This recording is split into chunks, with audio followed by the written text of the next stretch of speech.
and today I'll be answering some of your questions that I get from time to time. One of those questions are, can I use IP cameras on my DVR? And the answer to that question is yes, once your DVR supports it. That particular type of DVR is what we call a hybrid DVR.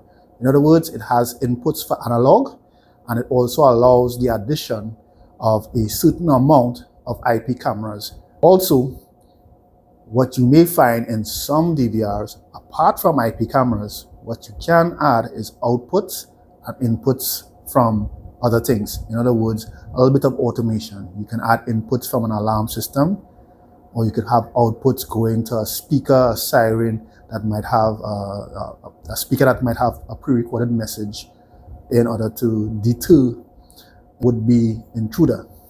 Another question that I get asked frequently is, does the camera systems that we sell have night vision, motion recording, and able to connect via a cell phone or a remote device? And the answer to that question is yes, yes, and yes. And if you are buying a security system and you are not able to connect it remotely, then you are buying ancient technology. Every system worth its salt these days has an application.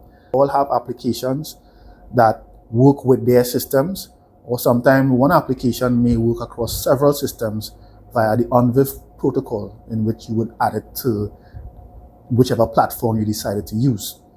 That would be getting into video management systems, and that's a discussion for another time. Yes, also another question that I get asked frequently is, can I view my DVR on multiple TV screens at the home?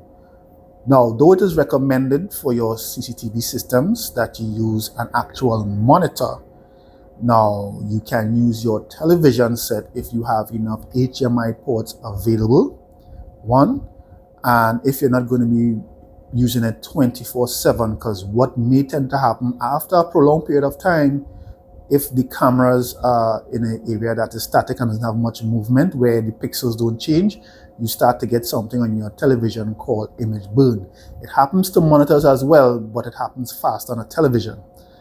Right? Now, if it's something that you're turning off or changing channels or using temporarily, then you can reuse your existing television just fine.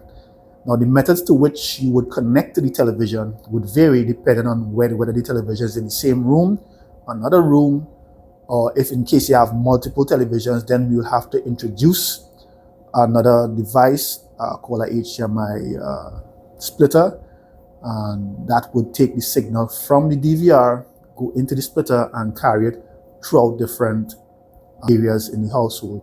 Now, some splitters work with HDMI directly, where you have to actually plug in an HDMI cable into the splitter, and it must be long enough to get to the point. Or you can use the ones that do HDMI over Cat5 or Cat6 cable, where it's a lot easier on the infrastructure, where you might have to drill holes. It doesn't have to be a big hole to fit the head of the HDMI cable. It'll just be enough to fit a Cat5 cable, which is quite small, make small holes to get to where you need to go.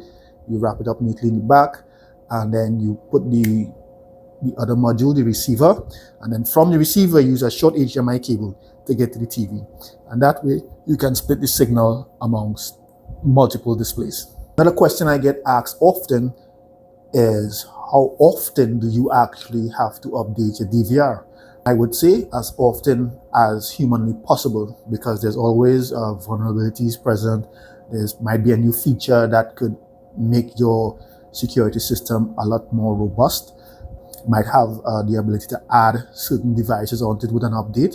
Some systems allow those drastic changes because the hardware already exists. They just implement it in software. Rule of thumb: every 3 months you should check for an update on your DVR. If you don't know how to check for an update, there'll be videos on my YouTube channel that could walk you through the process, but it would pretty much be dependent on the model of DVR that you have. Some are able to update directly via the DVR through the interface, and others you would actually have to download a file and then log into the web interface, or actually take the flash drive and stick it into the physical device and then open that file up and extract it and run the update. right? Updating a DVR is not to be taken lightly. If you manage to force an update with the wrong file, you will permanently damage your device.